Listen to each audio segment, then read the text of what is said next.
Sa ju avantazhon barazimi me ndeshjen e parë, profesor Daj?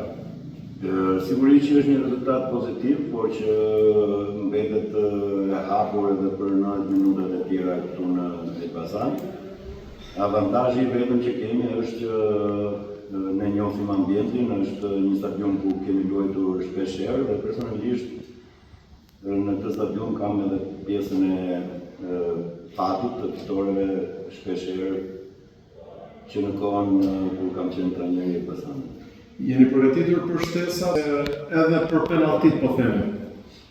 Atëherë neve mendojmë që ndeshja të mbyllet në 90 minutë, por sigurisht që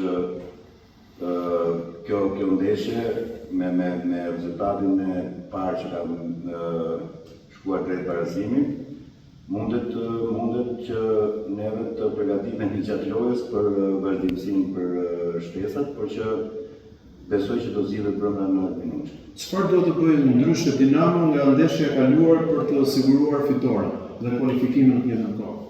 Besoj që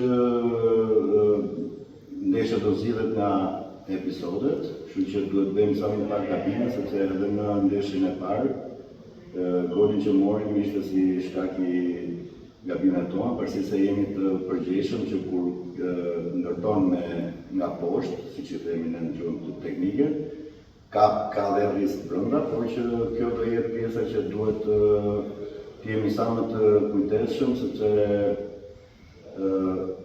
besoj që duhet të jemi në ekuilibër në mënyrë që kemi sa më pak situata përpara kohës tonë.